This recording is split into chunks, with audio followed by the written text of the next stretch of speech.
I would yawn out of boredom had Panasonic not just sapped my will to live with this S5 piece of shh. Calm down. Hold it together.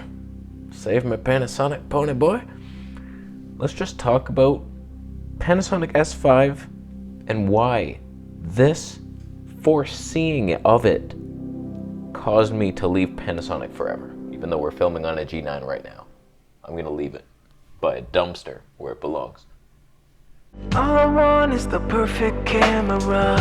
All I want is the perfect camera. Before I ravage Panasonic for their sins, YouTube is deleting my pinned comments. I can't comment on my own video anymore. I comment, I pin it, I got the affiliate links down there, and then I go back and they're gone. Do you not see them anymore? What the hell's happening? How are you deleting my own? Is it karma for banning so many people? I deserve that. I unbanned everybody. So you're all free to talk shit. Let's get into the video. So we're on the Panny Boy. G9, Leica 12mm, Tony 1.4, full autofocus enabled. Just to reminisce. I tell you, Panasonic has a soft spot in my heart. That was my first serious camera that I bought, the Panasonic G85. That wasn't serious. And my stupid manual focus lens, and it worked. I remember my first vlog in my kitchen. I was like, oh, that is far. That is a little tight. But I did it. A lot of Tony back there. Nothing but my ear in focus. But we made it work. But I have to be honest with you, I've never been proud to be a Panasonic owner. For some reason, I was embarrassed by it. Just the poor autofocus would always be like, and the tiny sensor, I'm like, but it has so many features. The flippy screen. Great IBIS, you have that? Every camera has it now. Every single full frame can beat it. For those of you who have been with me from the beginning, know that I was in Thailand complaining about my terrible Micro Four Thirds camera, dreaming of the possibilities of having full frame one day.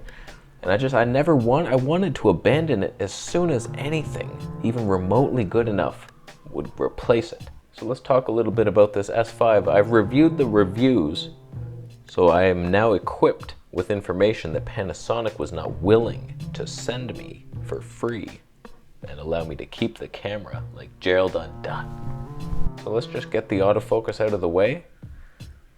It's the same old shit. It's the one thing they have to work on. It's the only thing. They keep ignoring it. They had a meeting. They had it. I heard it. All right, fellas, it would appear that the competition has caught up. They all have 10-bit now and good IBIS. We gotta blow them away, fellas. Do we have anything capable? Boss, we're the best. Our cameras don't overheat. You can rely on Panasonic. All we need is better autofocus. They'll flock to us. I can make it. Let me make it. Karen, you're so beautiful and intelligent. You're invaluable here at Panasonic. What are your ideas? Should we improve the depth from defocus technology? Just make it a little better? That's not gonna cut it, boss. I've been working on a new sensor. It's phase detect pixels with a time of flight organization system to the left. Everything's gonna be so fast and fiercely in focus. Karen, I don't think you understand. When my grandfather first made the Panasonic P1, the first Panasonic camera ever made, he told me something I'll never forget. He said, son, your photo doesn't have to be in focus. Sharpness is not what tells a story. In fact, make sure it's blurry. That way people will focus on the real truth, the real power of the image, which is the overall blurriness of the scene. Boss, your granddaddy's dead. I killed him. So we could improve the autofocus system once and for all. You're in a cult. We must improve it. You're right, Karen. I don't know what I was thinking. All right, let's add leaf detection mode. And like bark mode, where you can sense a dog before he barks and then focus on that in the background. And then when you're ready, you'll be in focus too, at the right moment. Can you put it in the algorithm? The right moment?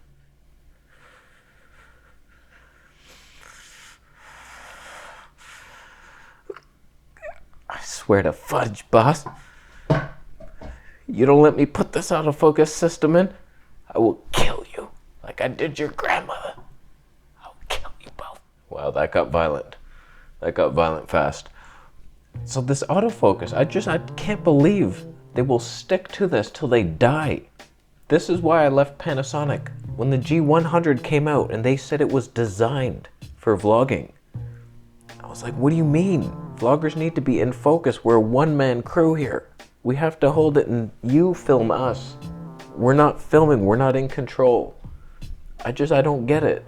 This one sentence sums up their entire history. Here's a little snippet from their press release, and it's the last sentence. They're just going through some specs, 10-bit, 422, 60p, oh my god. 180 frames per second, we'll get to that. This is what makes S5 perfect for use when taking still photos or as a vlog camera. You gotta be kidding me. The G100 made the same mistake. You take out the IBIS. You can't focus on anything. And these are designed for vlogging. It's heavy as shit. Pulsing autofocus. Slow motion, not even in focus, and it's cropped, and it's nasty looking. Panasonic is like a 90-year-old man trying to understand TikTok for the first time. He's like, oh, okay, what is that? So you just, okay, I'll make one.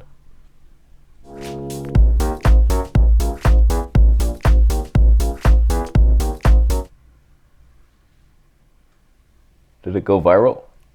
It didn't? Oh boy, I gotta go back to the factory and work. How many times do we have to simply lay it out for you, Panasonic? Autofocus is the only thing you have to work on. Everything else is fine. Vlog, 14 stops of dynamic range, like you're approaching Sony a7S III territory. I was always pleased with the image, with the S1 and that Viltrox 20mm Tony 2. Outside, I was like, you can't even get a better image. Dynamic range is everything. They're up there with everything. 10-bit, 422, no overheating, like flippy screen. None of it matters if you're not in focus. And your stupid, unreliable system that sometimes works, but you never can tell when it's going to. You don't know when it's going to lose you. It will always pulse, second guess. I was watching Gerald Undun's video and I just looked at the trees in the back and they were constantly like, in focus, out. We're in now. Oh. Do you want to see Bigfoot? Because we'll show you. No. Now you're in focus. It's your turn. Look at us. We're generous. Never. It's just constantly in and out, waving, in and out. And I notice it when I take this outside. How's it performing today? It better be good. It better be great. A little slow. So let's get to some of these points here. I haven't even got to my notes.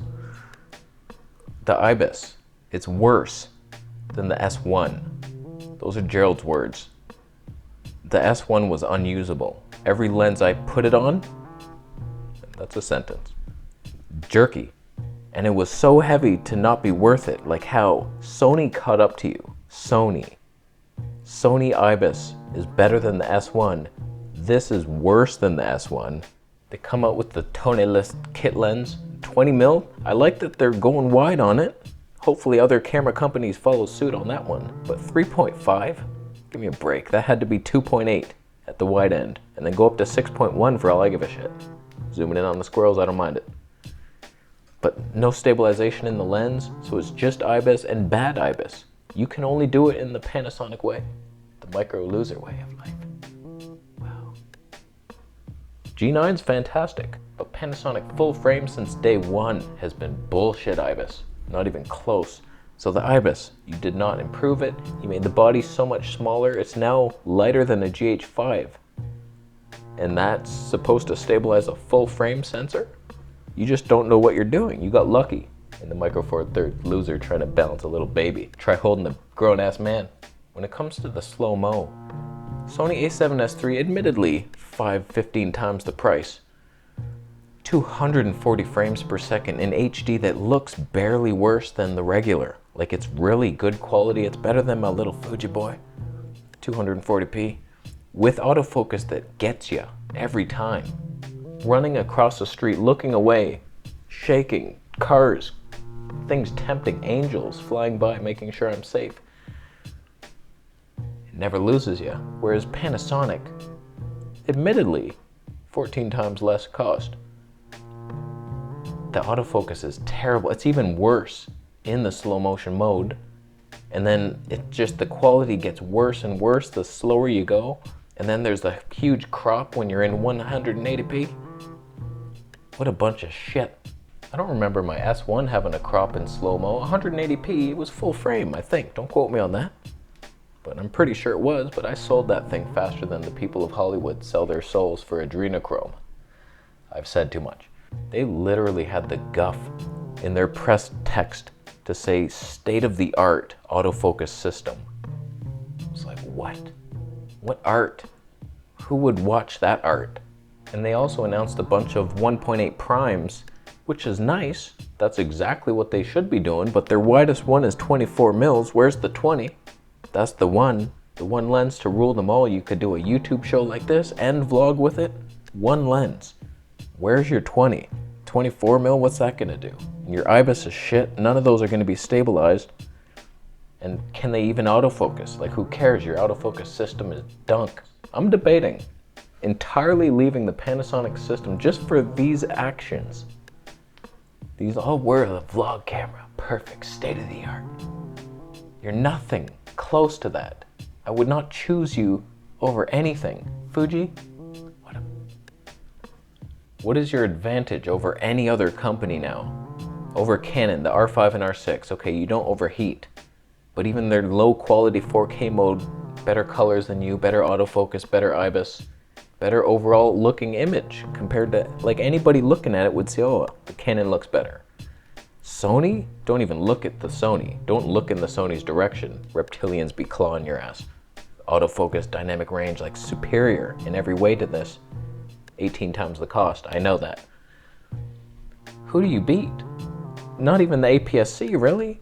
I'd say similar dynamic range to the Fuji X-T4. Maybe slightly better, maybe not. But better colors here. Better slow-mo, better autofocus, sometimes. Not with this lens. Not with this little guy. I'm testing it soon on the Fuji. Everybody's been telling me to get this lens. This is the vlogging lens? Yeah, you're gonna see why you're wrong. The only Panasonic camera I can recommend is the G9 because it's so cheap and you can manually focus. If I was to vlog with this again, I would set manual focus and just do that like I used to with the G85, tap and lock and wait. And then you're still out of focus because you missed it. Oh boy, but what a bunch of bullshit. And they're updating the S1 now with the new state-of-the-art autofocus. Damn, let me buy that thing back for that feature. I'm glad I exited that market when I did, when it was still had some semblance of value. Yeah, that's right. How's the autofocus?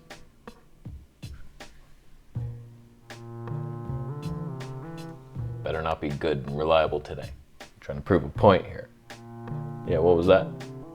What was that? So, maybe being a little harsh today, but it's just disappointing to see. Like, so predictable. We know it's gonna happen every time. Amazing camera, but bad autofocus. Amazing looking image, but you're not in focus. When are you gonna stop? Get over it. Get a life. So, Panasonic Pony of Hope shirts are now available in the shop. They increase your tone perception. You think, oh, should be in focus, but how shallow is that tone? Very. I'm gonna leave. Thanks for watching. Subscribe for more videos on